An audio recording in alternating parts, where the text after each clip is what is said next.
Hello and welcome to the J-Train podcast. This is J-Train, Jared Freid, coming to you live from the quarantine cabin on the Lower East Side of Manhattan. We are here Monday through Friday with your emails, your stories, your questions. I say it every episode. Let me say it again. Thank you. Thank you for listening. Thank you, YouTube. If you're on YouTube, thank you. Comment. I'll give a little wave. If you're not on YouTube yet, get subscribed. Look at me. I'm wearing the Charcuterie Board Stinks t-shirt. You can get a Charcuterie Board Stinks t-shirt at shop.jaredfreid.com. That's right. I got the whole collection. So get on that. Also, before we get into this, it's an all-email episode of the podcast. All you got to do, jtrainpodcast@gmail.com. Tonight is the Beach by Happy Hour virtual happy hour. I got two special guests. I got a special rant. We're going to play fun games. And then at the end, I'm going to take audience questions. Get your tickets now. Go. The link is in my bio on Instagram. The link is in, if we can put in the description, Shelby, of this episode, that'd be great.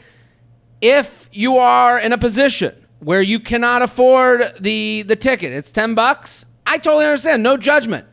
You also send me a DM. Hey, I'd love a code. I'm not going to ask you a question. You don't have to tell me why. I don't need the sob stories. Just go, I want to come tonight.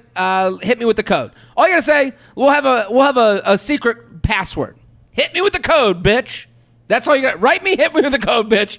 And I'll send you a code so you can come for free. But I totally understand. People are in, times are tough right now. And listen, we're all taking haircuts except for actual haircuts. So send me a DM if you want a free code. If you can afford the $10 ticket, please go buy one. Get your friends involved. It's a fun event. I have a blast doing them, and I treat them like I treat every performance very seriously. I get nervous. I get in my head, but I'm excited to do it. Let's do the emails. jtrainpodcast@gmail.com. jtrainpodcast@gmail.com. His penis is too big. That is just a funny sentence right away. His penis, and she wrote two, T-O-O in all caps. His penis is too big. Jared, thank you for brightening my quarantine. I'll get right to it. I've started sleeping with a guy from work. We're both nurses. We work together, and he lives on site at the hospital. I didn't even know that was a thing. He seems like a great guy and good fun time for a quarantine hookup. My problem is his penis is so big that it actually hurts. Like I'm talking the width of a can of Coca-Cola and normal length. What the fuck is that? So it's a normal length. I don't know what that means. I would assume that I'm normal because I've gotten the compliment myself that I have a good penis, which is I think like a woman's way of being like, don't get ahead of yourself, but you made the cut. I think that's what they're saying when they say you have a good penis. I didn't realize that penises I don't see a lot of hard penis except for a porno here and there. So I didn't realize that there was such a thing as the weird penis, that there was such a thing as the thin penis. I guess I never thought about it. So this is a Coca-Cola dick. This is a Coca-Cola can, which I'm assuming is like this. That's a thick dick. The first two times we slept together, it hurt so much during and for a few days after. The third time wasn't so bad. I think we did more foreplay, which helped. Anyways, I didn't even know this could be a real problem. I mean, to the guy, it's not a problem, I guess. I don't know. Yeah, I guess it could be a real problem. Anything can be a problem. You just need your penis in moderation. No, I'm just kidding. What do? I asked him because he must have had this problem before, but he just said that I would get used to it.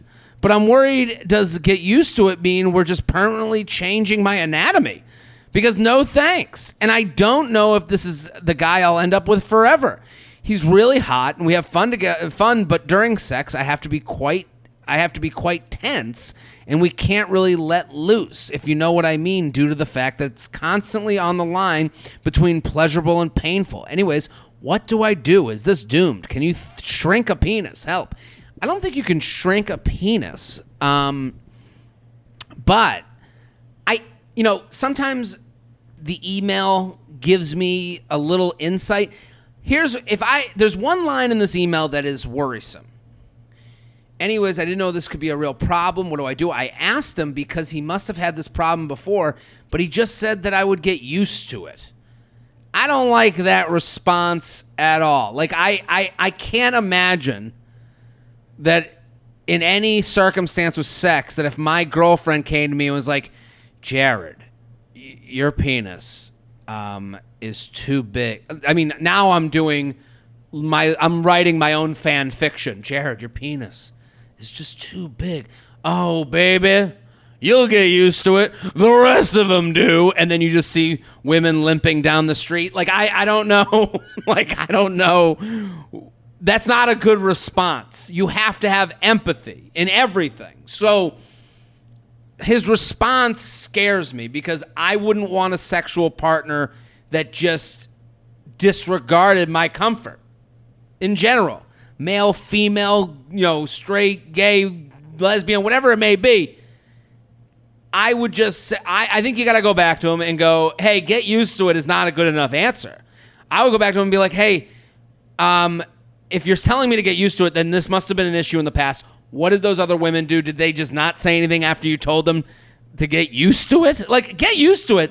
He sounds like he's from a different generation. Get used to it, toots. This cock is gonna be fucking, and your vagina's gotta get used to it. Like, it's a monstrous way to respond to someone. So take this response as your feelings of like, that wasn't a good enough answer are justified. I would go to him and be like, hey, listen, congratulations on your huge cock, but we have to figure out a plan for this because I'm not enjoying the sex.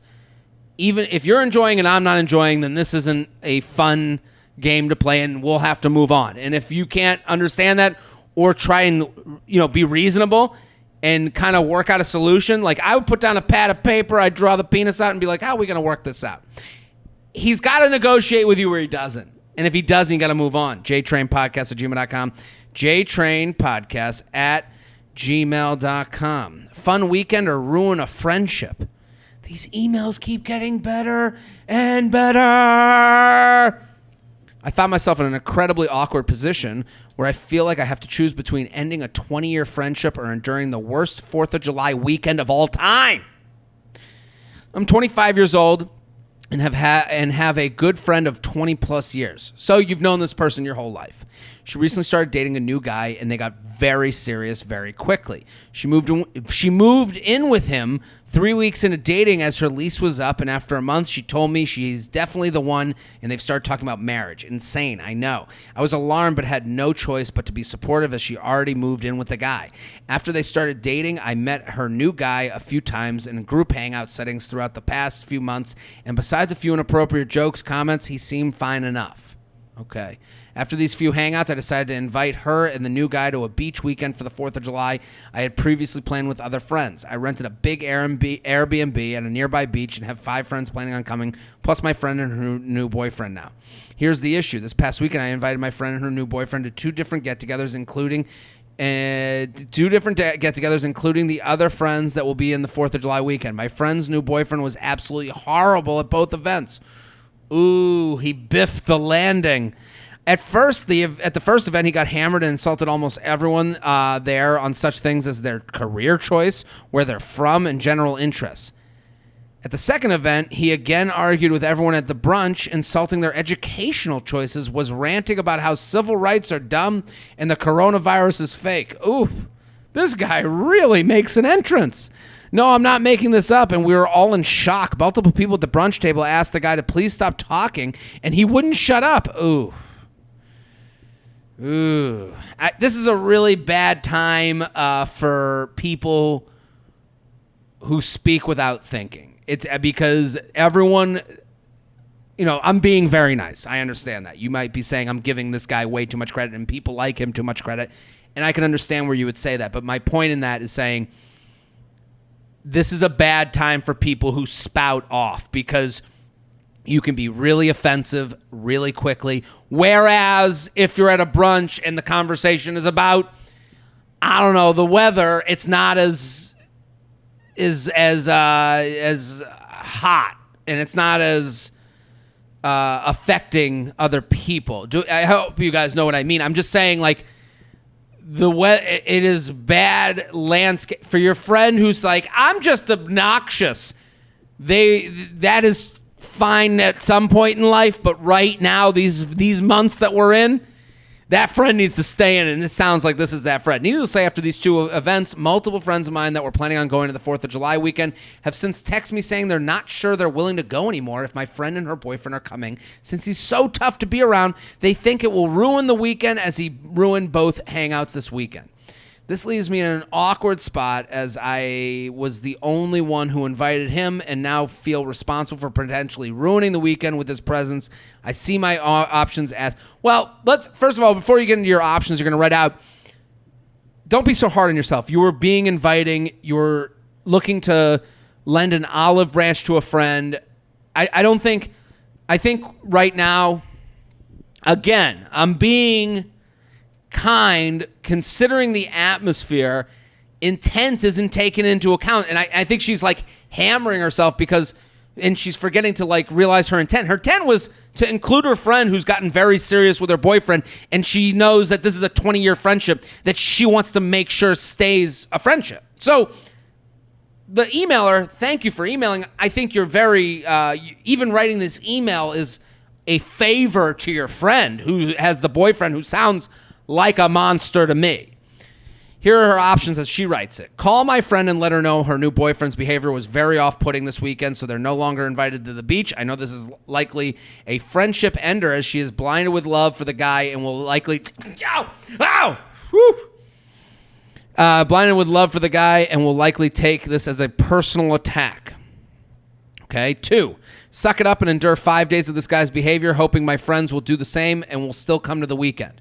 3, make up some excuse about the Airbnb not allowing extra guests and tell my friend she and the new guy can't come. This is a lie, but will preserve the weekend and also save my friendship with her. Let me know which option you think is best, or if you have a 4th option you think I should go with. I think the 3rd option, make up an excuse about the Airbnb, right now speaks to me because it gives you time to see if they work out. Gives you time. It's also, as of taping this, it's June 10th. It gives you... that option could be... it's tough. I mean, here are the 2 options I'll give you. I don't think... Number 2, suck it up and endure 5 days of this guy's behavior, hoping my friends will do the same and still come to the weekend. That's not an option. I don't think you can do that. I don't think you can just hope for the best. You tried. You made the effort. I think your first option, call my friend and let her know her boyfriend's behavior was very off-putting this weekend, so they're no longer invited. Let me change that option for you. I do think the lie option is a credible option. And I'm not a big lie guy, but if there's a lie that can make your life easier, where you say, hey, I just got a call from the owner of the Airbnb. They were just checking in. They do this check-in. Here's how I would lie. If I was to do the lie, I would go, hey, the owner of the Airbnb called me out of the blue. They're very worried about us being like a party group for some reason. I guess they saw, they looked me up or something. They saw that we were young. They asked me how many people were coming. I told them the number, and they said that's too many. And you guys I included you guys last second. I hope you'll understand. I have to I don't mean to disinvite you, but you'll know where we'll be, and maybe if you find another place to stay, because you can. And basically, you're opening it up to you can come, but you're not going to stay with us. That's the lie. Because when you say you can come, you can't stay with us, though. The lie is kind of protected in this world where you're like, no, we want you to come, but whatever. So that's one option. I think the more the option that speaks to your friend is a change on number 1. You said, call my friend and let her know my boyfriend's behavior was very off-putting this weekend, so they're no longer invited to the beach. So I wouldn't do it that way. I would do it where I call the person. I would try and get face-to-face, because everything over the phone, everything over text just loses its tone. I would try and get face-to-face with this person and go, what do you and I would get them talking. How do you think the last 2 hangouts went with your boyfriend? And get them talking. They can't, listen, she might be blinded by love, but like, oh, I thought, she'll get talking. And then you say, let me just report to you the feedback I got. And you just let her know, hey, a bunch of different people were like upset with the way he spoke to them, and it's totally okay to have your own opinions or have your own viewpoint on life, but he didn't really, by coming into our party and demeaning everyone's career and their thoughts and telling them that civil rights are dumb and saying the coronavirus is fake, especially during this time, that is a lack of care for meeting your friends. And I think that was taken that he didn't care about getting to know us. He's walking into our territory. And I would explain. I would say, he walked into our territory and basically told us our house was a piece of shit. All our thoughts and dreams were a piece of shit. And I would say to her, I would go, what do you think we should do? Because I had people, there was a few people that like don't want to go on the trip and they're worried about having a confrontational holiday. And then maybe the agreement is, I'm going to, I could see how she'd get mad, but I could also see how she would go, maybe we'll do our own thing, or I don't want to put anyone in a bad position. Talk with her like you're working with her, because you should be. It's your friend of 20 years. And say to her, I've been friends with you for 20 years. I don't want to lose you as a friend over this. I'm trying my best. But it felt like your boyfriend didn't try as hard to meet our group as we tried to bring him into it. And and then you say, I want you to still come, but if you can't talk to him about what's going on, then we gotta then we're screwed. I don't know what to do. And then I think saying I don't know what to do to your friend, it at least shows that like, yes, you're judging her and all that stuff, but you're also not like, you're saying this is a hard thing for all of us. And again, I wouldn't want to be the lie option's still there. jtrainpodcast@gmail.com. Tough one. These are tough times for social interactions. jtrainpodcast@gmail.com. jtrainpodcast@gmail.com. How many dates until you owe a breakup? Do you owe someone a breakup text after one date? Is it fine to just not follow up with that person at all? How many dates until you owe a breakup text, and at what point does it need to be an in-person breakup? Thanks for the knowledge, Papa JT. Now, you might be wondering, is this a male or female? This is a male. And I love the word owe, and I appreciate that they wrote that, because there is this thing, this is the perspective of a man, where you're like, I don't want to be the bad guy. I'm not into this. Do I owe them this? I think my position is I kind of think of breakups like I think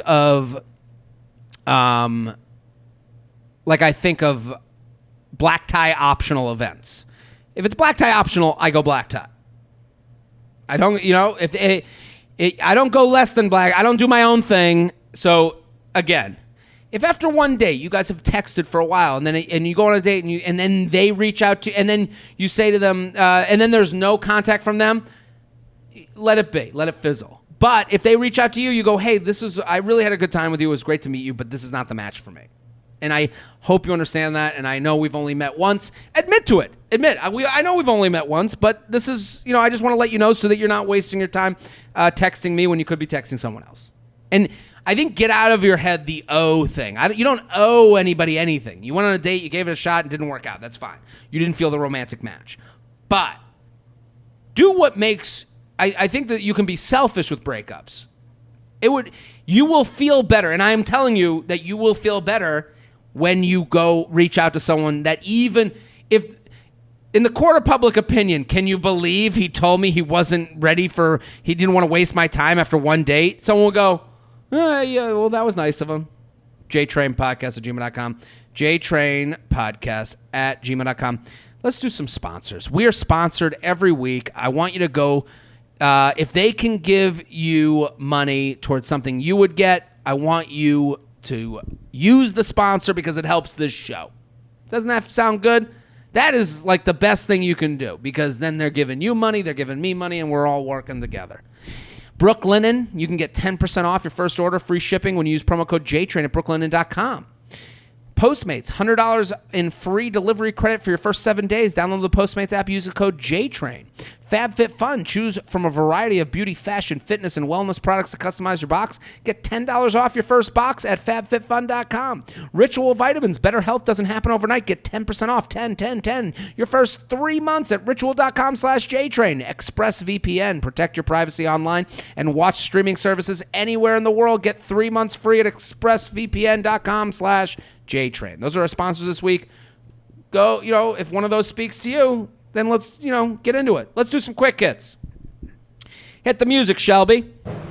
Advice for being nervous to go on a first date. The other person's nervous too, and that's okay. Nervous is a good thing. That means you're excited. Nervous isn't I get nervous before doing the Beach by Happy Hour. I get nervous before doing stand-up. It's because I love it and I want it to go great, not because of negative reasons. So lean into nervous. Don't be afraid of it. It's good. Guy says he prefers to ask for girls' Snapchat, not numbers, for their comfort. Is that bullshit? Yeah, that's bullshit. Anytime someone goes, oh, no, I'm doing this for you, that is them thinking that they're such a fucking narcissist that they know the feelings and thoughts inside of your head. They should let you make the decision. If you feel that it would be safer for you to be on Snapchat, then you would have told him. He doesn't respect you, so he's lying to you with this bullshit lie, though. Oh, no, I'm going on Snapchat for you. No, he's going on Snapchat because it's the land of casual, and he can unsubscribe from you, and you won't have his number. Friends with benefits got more serious during COVID. Chance it works once there are more options in New York City. Yeah, I think but you have to be unafraid of losing this person. You have to be unafraid of saying, this relationship has changed. I'm looking for more. This isn't friends with benefits to me anymore. If you're on the same page, let's keep it going. If not, and you're not going to do dates and you're not going to be the same person you were during a quarantine, then you got to go. But you have to be ready to cut bait. How to make my fiance's birthday special in quarantine while I'm unemployed. You clean up the place, put out a bottle of champagne, write a nice card, put out a nice dinner, cook or order in, whatever it might be, put it on some nice plateware, and get a bottle of wine. That's a great night. How many dates, different guys, is too many in a week? I have 4 this week. Too many is when you're too exhausted to go on them. A guy I matched with on Hinge texts me every couple of days but stops replying after a text or two. Why? I wouldn't get in the game of counting texts. Text when you have something to say, and if they don't get back to it, then you say, well, I don't want to date someone who doesn't get back to my text. Fuck, marry, kill. Southwest Airlines, American Airlines, Delta. I marry Delta. I fuck Southwest. I kill American. Great dates, awesome time. Is it okay to not talk often, only talk to make plans seems weird? You have a phone. You can text. Text when you have something to say. Hey, how's your day going? Oh, it's good. And if they're not getting back to it, it's okay to be. What you're doing right now is you're afraid to text when you have something to say because you're afraid of being turned off by their texting because you don't think it's a good enough reason. It's good enough reason to be turned off by anything someone does. Dig into the things that turn you on. And if they don't live up to your standard, get the fuck out. Can you redeem yourself after coming on too strong? Yeah. Put the ball in their court. Hey, I kind of got outside of myself. I was really excited about meeting you. Let me know if you're ready to go out for drinks. I'm down. If you started seeing someone, and also there's no such thing as too strong. There's such a thing as you got excited and they weren't as excited as you, and they're not adding up to what you want. If you started seeing someone in the quarantine, is it bad to ask for dates? Ordering in and walks. No. You should be asking for what you want, and if they don't do it, that is time to go. Gabagoo. How to get over a breakup during stay-at-home. Call parents, friends, family. Unsubscribe from them on every social media. How to reach out to a window tapper. For those of you that are first-timers here, the window tap is when someone likes like 10 of your Instagram photos in a row. They're just like, hello, I'm here, I'm hard. You should be upfront and funny. Hey, do you like what you're seeing? Or, hey, now that you've liked all my pictures, maybe you should say hi. Call it out.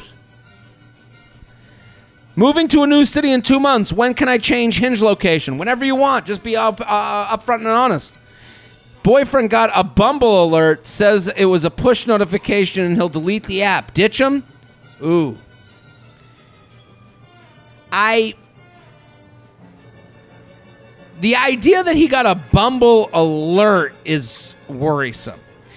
It'd be one thing if you saw Bumble like, I think the more excusable offense is someone else saw him on Bumble and he had just deleted the app, but he didn't deactivate the account. This is not, for an alert to come up, then it feels like you caught him. This is more problem than I don't know if you break up, but I think you have to have a serious conversation. Dating someone for a year and not meeting their family. I would ask to meet the family. Hey, why haven't I met? What I would do is introduce them to my family and then go, so when are you? You're up.